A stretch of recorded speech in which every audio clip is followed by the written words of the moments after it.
नमस्कार दोस्तों, स्वागत है आप सभी का। आप जुड़ चुके हैं हमारे YouTube चैनल से। 8 बज चुके हैं, सभी लोग जुड़ जाएंगे क्लास के साथ। हम डिस्कस कर रहे हैं रेलवे एग्जाम को ध्यान में रखते हुए जीएस और जीके का प्रैक्टिस सेट। इसमें क्लास के अंत में आपको महत्वपूर्ण करंट अफेयर्स के टॉपिक भी देखने को मिलेंगे, स्टैटिक जीके भी मिलेगी और एमसीक्यू में क्वेश्चंस भी मिलेंगे। ये क्वेश्चंस आपके मोस्टली वो शामिल किए गए हैं जो आपके एग्जाम में पूछे गए हैं और कुछ संभावित प्रश्न शामिल किए जाते हैं। तो बने रहिए मेरे साथ। शुरू करते हैं आज की क्लास। आज की जो क्लास है वो क्लास 16 है, यानी कि 16 नंबर की क्लास है। ये रात को 8 बजे मंडे टू सैटरडे, सोमवार से लेकर शनिवार तक रेगुलर क्लास होती है और कभी भी आप क्लास देख सकते हैं। अगर 8 बजे टाइम नहीं है आपके पास तो कभी भी देख सकते हैं। कोई भी डाउट होता है कमेंट बॉक्स में कमेंट करके आप बता सकते हैं। अगर उस समय नहीं बताई तो अगली बार उस डाउट को कोशिश करेंगे शामिल करने की आपकी क्लास में। ठीक है, बहुत बहुत धन्यवाद। स्वागत है आप सभी का क्लास से जुड़ने के लिए। शुरू करते हैं आज की क्लास। पहला प्रश्न आपके सामने है। क्या? बड़ा ही सिंपल प्रश्न है कि भारत की अर्थव्यवस्था कैसी है। भारत की अर्थव्यवस्था कैसी है? भारत की अर्थव्यवस्था किस प्रकार की है? तो आपको अच्छे से पता है भारत में जो अर्थव्यवस्था है, तो अर्थव्यवस्था की जो अवधारणा है वो कौन सी है? वो मिश्रित अर्थव्यवस्था फॉलो की जाती है। मिश्रित अर्थव्यवस्था फॉलो की जाती है भारत में। अब देखिए, जो मेजर टाइप्स होते हैं, जो अर्थव्यवस्था के प्रकार होते हैं, उसमें आप ध्यान रखेंगे, उसमें 3 प्रकार की अर्थव्यवस्था आपको देखने को मिलती है। 3 प्रकार की अर्थव्यवस्था आपको देखने को मिलती है। पहली, जिसे हम सोशलिस्ट इकोनॉमिक सिस्टम कहते हैं, सोशलिस्ट इकोनॉमिक सिस्टम। ध्यान देंगे, यहां पे कॉन्सेप्ट आपका क्लियर हो जाएगा। सोशलिस्ट इकोनॉमिक सिस्टम कहते हैं, यानी कि समाजवादी आर्थिक प्रणाली। और दूसरी जो प्रकार की अर्थव्यवस्था देखने को मिलती है हमें, वो है आपकी capitalist economy, capitalist economic system. ये दूसरे प्रकार का इकोनॉमिक सिस्टम है, कैपिटलिस्ट इकोनॉमिक सिस्टम, यानी कि पूंजीवादी। आप समझ गए होंगे इसको, पूंजीवादी। और तीसरी है आपकी mixed economic system. Mixed economic system जो भारत में फॉलो की जाती है, मिक्स्ड इकोनॉमिक सिस्टम, यानी कि मिश्रित आर्थिक प्रणाली। क्या बोलेंगे इसको? इसको बोलेंगे मिश्रित आर्थिक प्रणाली। तो ये 3 प्रकार की आर्थिक प्रणाली हमें देखने को मिलती है। अब ध्यान देंगे, जिस कंट्री में सोशलिस्ट इकोनॉमिक सिस्टम फॉलो होता है, जिस कंट्री में सोशलिस्ट इकोनॉमिक सिस्टम फॉलो होता है, वहां पे जो प्रोडक्शन है, वहां पे जो प्रोडक्शन है यानी कि उत्पादन है, उत्पादन के साधनों पर नियंत्रण किसका होता है? उत्पादन के साधनों पर नियंत्रण होता है सरकार का। किसका? उस देश की सरकार का नियंत्रण होता है। सोशलिस्ट इकोनॉमिक सिस्टम में उत्पादन का काम सरकार करती है। कुछ भी बनाना हो, देश के लोगों की जरूरत को पूरा करने के लिए किसी भी चीज का उत्पादन करना हो, वो उत्पादन करने का जो अधिकार है वो किसके पास है? सरकार के पास है। और सरकार ये काम सरकारी कंपनीज के माध्यम से करती है। ठीक है, ध्यान देंगे। कैपिटलिस्ट इकोनॉमिक सिस्टम में क्या है? यहां पे जहां पर कैपिटलिस्ट इकोनॉमिक सिस्टम चलता है, वहां पर उत्पादन का काम कौन करता है? कौन करता है? प्राइवेट पर्सन करते हैं। प्राइवेट के हाथों में होता है, निजी व्यक्तियों के हाथों में होता है, जैसे कि अडानी, अंबानी, टाटा, बिरला। ठीक। लेकिन जहां मिक्स्ड इकोनॉमी का कॉन्सेप्ट चलता है किसी कंट्री में, वहां पर उत्पादन का काम, वहां पर उत्पादन का काम सरकार भी करती है और सरकार के साथ साथ निजी व्यक्ति यानी कि प्राइवेट लोग भी करते हैं। ठीक है, तो भारत में जो अर्थव्यवस्था फॉलो की जाती है वो मिश्रित अर्थव्यवस्था, मिश्रित आर्थिक प्रणाली फॉलो की जाती है। जहां पर उत्पादन का काम कुछ सरकार भी करती है, उत्पादन का काम, और निजी व्यक्ति यानी कि अडानी अंबानी टाटा बिरला भी करते हैं, दोनों करते हैं। कुछ एग्जाम्पल जैसे मैं आपको दूं, जैसे हम स्कूल की बात करें, इंडिया में जो स्कूल चलते हैं, स्कूल की बात करें तो स्कूल सरकारी भी होते हैं और स्कूल प्राइवेट भी होते हैं, तो दोनों लोग चला रहे हैं स्कूल। हॉस्पिटल्स सरकारी भी होते हैं प्राइवेट भी होते हैं, दोनों लोग चला रहे हैं। अगर हम जैसे एलपीजी की बात करें, लिक्विड पेट्रोलियम गैस जो किचन में इस्तेमाल होती है, तो एलपीजी सरकार भी देती है लोगों को, सरकार भी देती है, जिसमें Indian oil corporation limited, Bharat petroleum corporation limited, Hindustan petroleum corporation limited, ये देती हैं कंपनीज सरकार। और निजी व्यक्ति भी देते हैं एलपीजी पेट्रोल, निजी में रिलायंस भी आ जाएगा आपका, है ना, रिलायंस आ जाएगा, अडानी की गैस आ जाएगी, अडानी। तो मतलब दोनों लोग मिलकर उत्पादन का काम करें, ऐसी अर्थव्यवस्था को मिश्रित अर्थव्यवस्था की संज्ञा दी जाती है, ये ध्यान रखेंगे आप। ठीक है भाई, क्लियर है? चलो, तो समझ में आ गया होगा। मिक्स्ड इकोनॉमी चलती है भारत में। भारत में क्या चलता है? भारत में चलती है मिक्स्ड इकोनॉमिक सिस्टम। अब भूलेंगे नहीं आप, ठीक है, ध्यान रखेंगे, मिश्रित आर्थिक प्रणाली भारत में चलती है। आगे देखें हम, Which of the features indicate that Indian economy is in a developing category? ये इनमें से 1 2 3 4 चार ये जो पॉइंट है, इनमें से वो कौन से पॉइंट हैं जो ये दिखाते हैं कि भारत की अर्थव्यवस्था विकासशील है? भारत की अर्थव्यवस्था विकासशील है, विकासशील है, डेवलपिंग इकोनॉमी है, डेवलपिंग के कैटेगरी में है, अभी डेवलप नहीं हुई है। तो ये कौन सी चीजें हैं जो ये दिखाती हैं कि भारत की अर्थव्यवस्था डेवलपिंग इकोनॉमी है? तो देखो, व्यवसाय मुख्यतः कृषि करते हैं लोग, ये एक कंडीशन है। डिसगाइज्ड अनएम्प्लॉयमेंट यानी कि प्रच्छन्न बेरोजगारी, छिपी हुई बेरोजगारी है, लगता तो है हम काम कर रहे हैं लेकिन रियल में उसकी वैल्यू नहीं मिल रही है हमें, जैसे कि कृषि में होता है।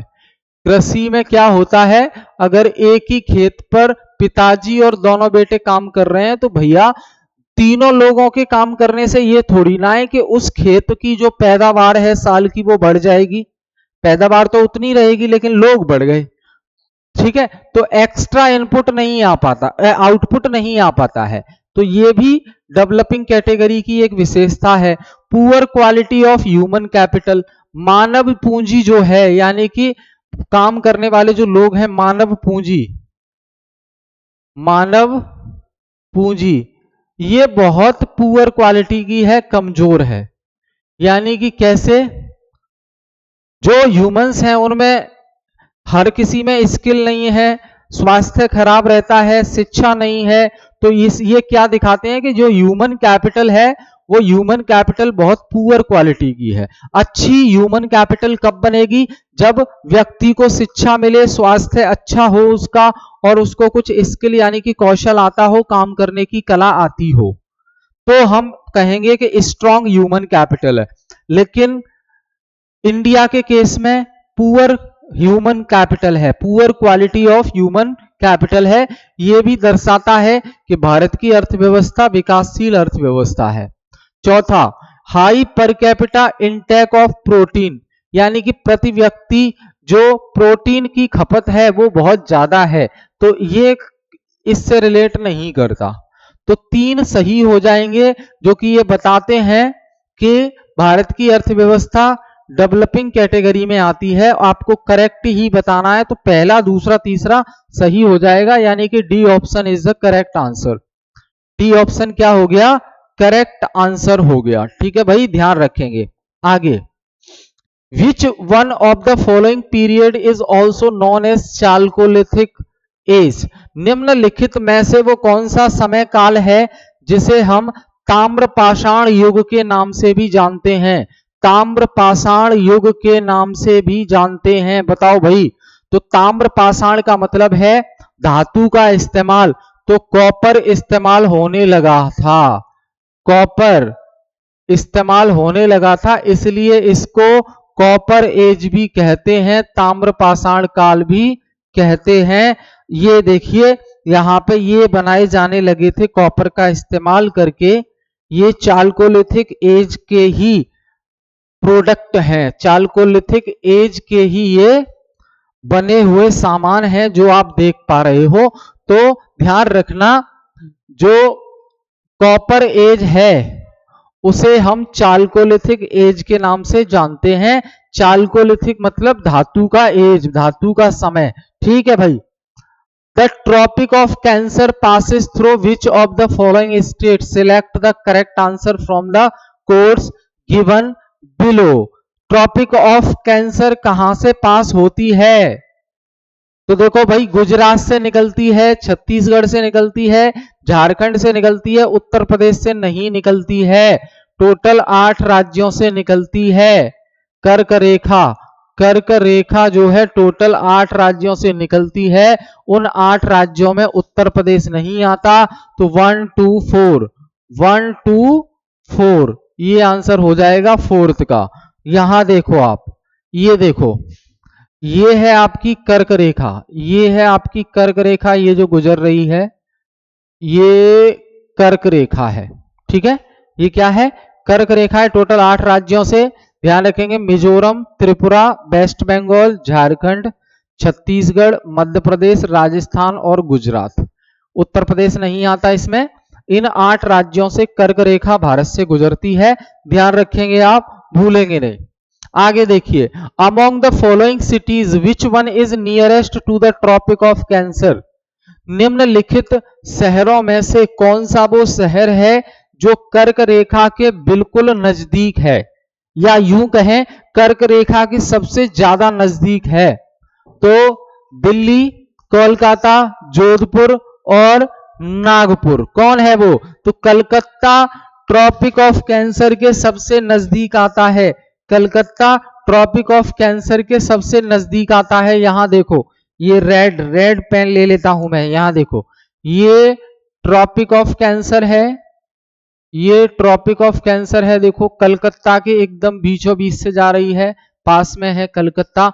वैसे कांडला, यहां अहमदाबाद है, यहां भोपाल और कलकत्ता उसके जस्ट नीचे है हल्दिया, ठीक है।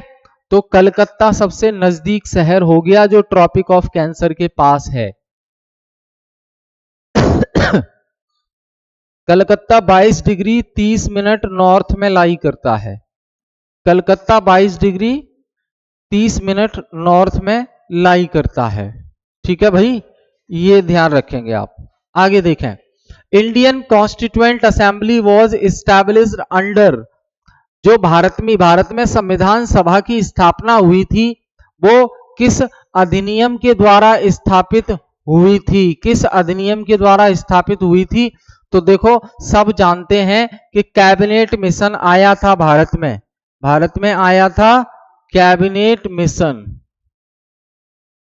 कैबिनेट मिशन भारत में आया था 1946 में, ठीक है। उसके आधार पर भारत में संविधान सभा बनाई गई थी, उसके आधार पर भारत में संविधान सभा बनाई गई थी, ये ध्यान रखेंगे।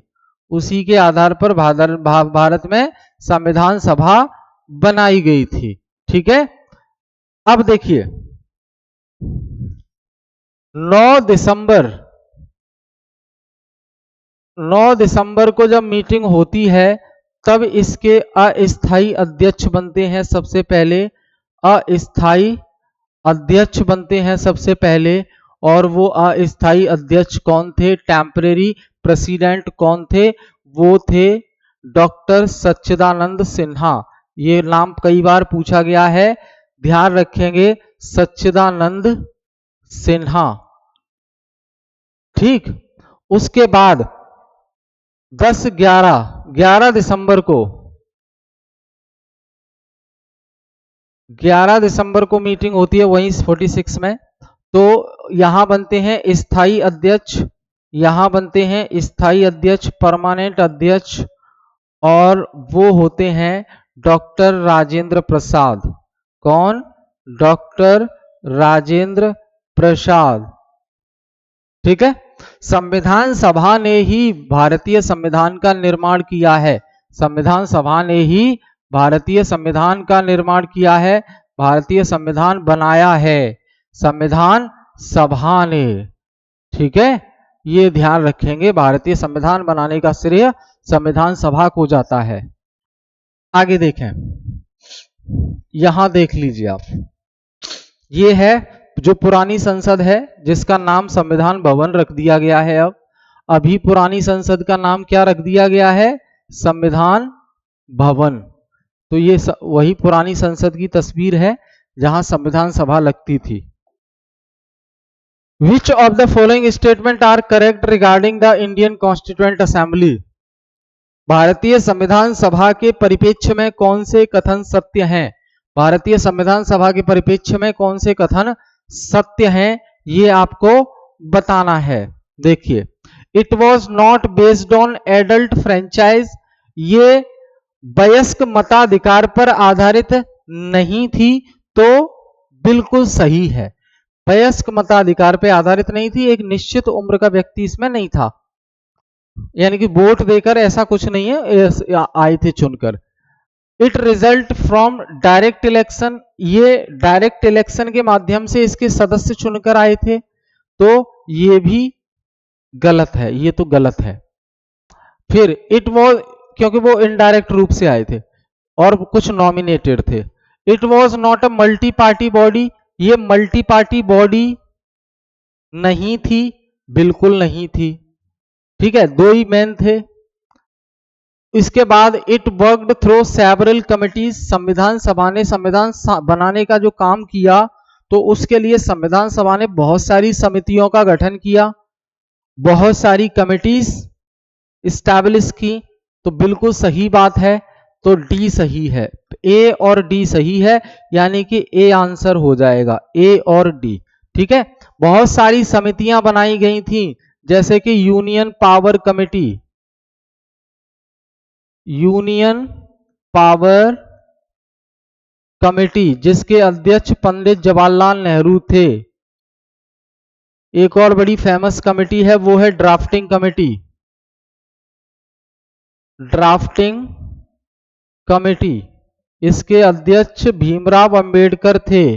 इस प्रारूप समिति से कहते हैं, इसके अध्यक्ष, प्रारूप समिति के अध्यक्ष डॉक्टर बी आर अंबेडकर थे। कौन थे?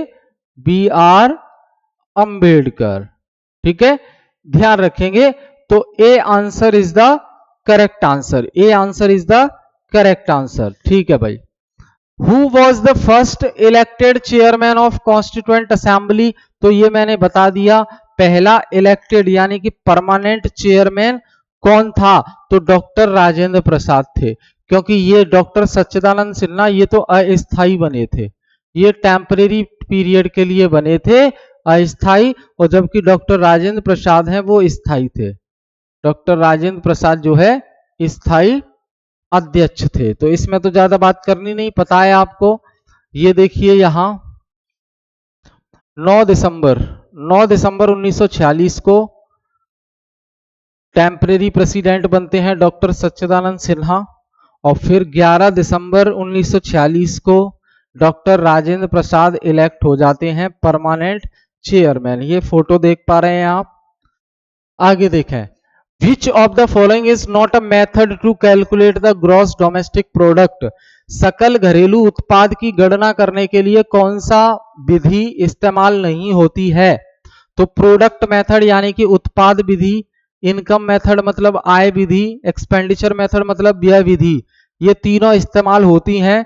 ये डिमिनाइजिंग कॉस्ट मेथड, घटती लागत विधि, ये कोई जीडीपी निकालने का कोई मेथड नहीं है। डिमिनाइजिंग कॉस्ट मेथड ध्यान रखेंगे तो आंसर हो जाएगा यही।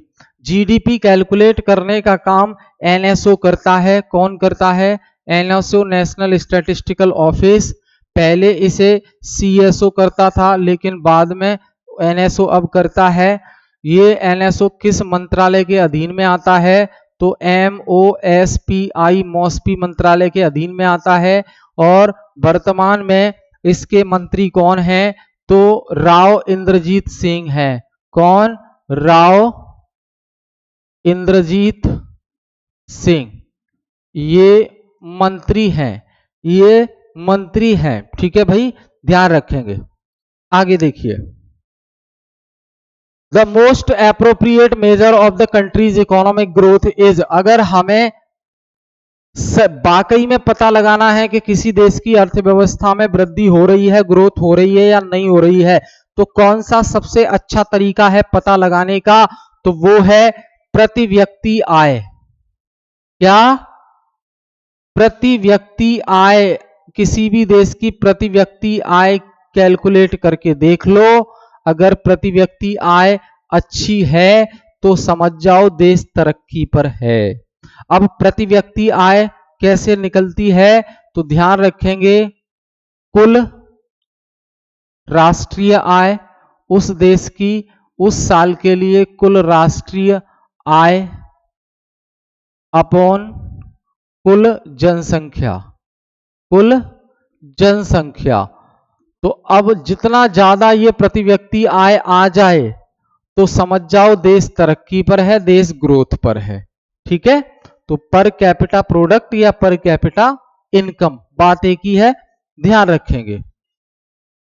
आगे देखिए, वेयर वॉज द प्रकृति 2025 international conference on carbon markets held? देखो, करंट अफेयर का सवाल है ये प्रकृति 2025, प्राकृति 2025, ये एक इंटरनेशनल कॉन्फ्रेंस है। किस पर? कार्बन मार्केट्स पर।